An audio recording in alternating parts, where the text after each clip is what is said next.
Bismillahirrahmanirrahim.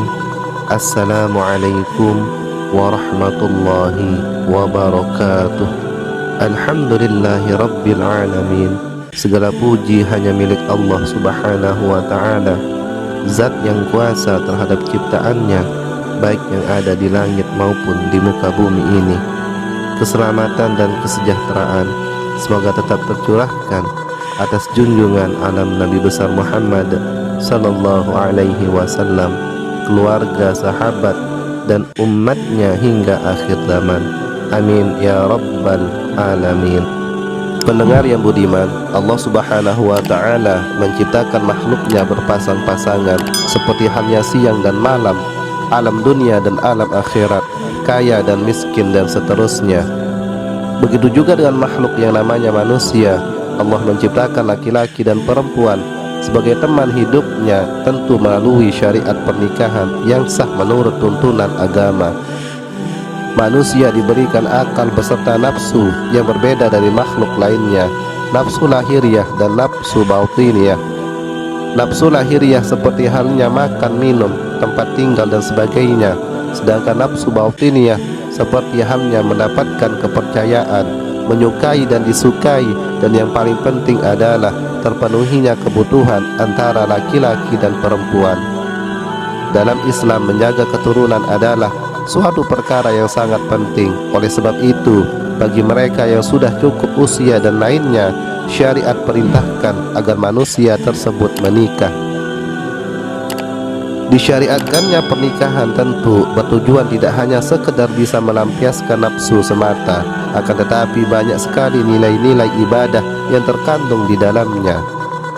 Juga tujuan dari syariat pernikahan yang lain adalah agar manusia tidak terjerumus ke dalam dosa zina. Perzinahan adalah perkara yang sangat diharamkan dalam agama. Selain berdampak kehinaan bagi yang melakukannya, juga anak yang dilahirkan akan mengalami tekanan secara batin. Maka jalan agar anak-anak yang dilahirkan memiliki nasab yang jelas adalah melalui jalur pernikahan yang sah menurut aturan agama. Tentu harapan bagi mereka yang belum menikah adalah bisa memiliki pasangan yang sesuai dengan apa yang ia impikan serta dambakan, kecantikan misalnya, atau ketampanan yang dimiliki, dan banyak contoh lainnya. Menjadi keluarga yang sakinah, mawaddah, dan warahmah adalah harapan bagi semua kita. Keluarga yang harmonis serta penuh dengan kebahagiaan di dalamnya. Perkara menentukan pilihan untuk dijadikan pasangan hidup adalah suatu perkara yang jangan sampai disepelekan. Ketahuilah, pilihan yang kita ambil akan menjadi kebaikan ataukah keburukan bagi pasangan tersebut. Oleh sebab itu, agama menjelaskan agar jangan sampai salah dalam menentukan keputusan. Kita tidak menginginkan rumah tangga yang dijalankan akan putus di tengah jalan. Semoga Allah senantiasa memberikan kita semua petunjuknya. Betapa pedulinya agama terhadap manusia itu sendiri, sehingga dalam urusan memilih pasangan pun telah dijelaskan dengan sangat baik. Pendengar yang budiman, setidaknya ada 4 kriteria dalam memilih pasangan hidup menurut agama Islam.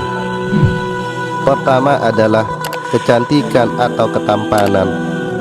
Manusia tidak bisa berbohong bahwa kecantikan fisik mungkin menjadi kriteria pertama.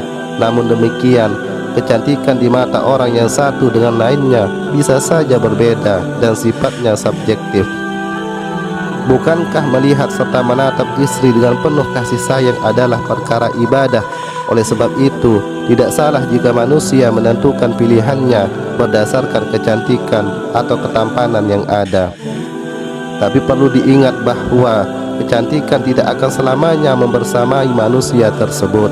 Kecantikan dan ketampanan memiliki masanya, mungkin usia 25 tahun sampai 30 tahun. Kecantikan itu masih indah dilihat. Tapi coba bayangkan mereka yang sudah usia 50 ataukah 60 ke atas. Maka berhati-hatilah dengan keputusan yang hendak diambil. Kalau kecantikan atau ketampanan yang ada bisa membawa pasangan tersebut menggapai ridha Allah Subhanahu wa ta'ala, maka tidak ada kesalahan memilihnya. Tapi sebaliknya, jika ketampanan atau kecantikan yang ada justru mendatangkan kehinaan dan dosa, maka cobalah kembali untuk dipertimbangkan. Adapun kriteria yang kedua adalah kekayaan. Manusia hidup di dunia ini tentu memiliki kebutuhan-kebutuhan yang berbeda. Ada yang memiliki kebutuhan kecil sampai kepada kebutuhan yang besar. Tentunya juga ada kebutuhan-kebutuhan utama yang harus dipenuhi, serta ada kebutuhan pelengkap yang bisa tidak terpenuhi. Dalam memenuhinya kebutuhan tersebut, tentunya juga manusia berharap agar tidak sampai bersusah payah, bahkan sampai meminta-minta.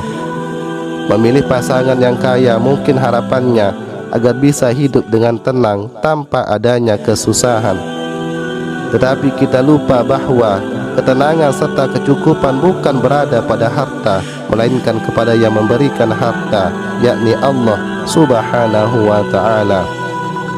Maka meskipun terlihat miskin, pada hakikatnya kemiskinan tersebut penuh dengan ketentraman dan kebahagiaan dalam rumah tangganya. Betapa banyak orang kaya yang mengeluhkan kekayaannya serta tidak bisa hidup tenang oleh karena kekayaan yang dimiliki. Maka tidak ada yang bisa dilakukan kecuali memperbanyak kalimat syukur atasnya.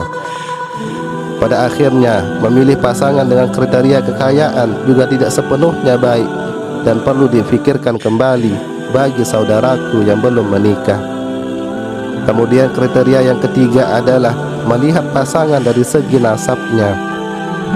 Pepatah yang sering orang bilang, buah tidak akan jatuh jauh meninggalkan pohonnya.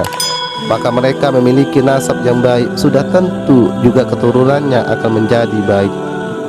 Akan tetapi manusia itu lupa bahwa orang bisa jadi baik atau buruk bukan semata-mata karena nasab, tetapi orang yang baik bisa jadi karena pilihan dan kehendak Allah Subhanahu wa ta'ala.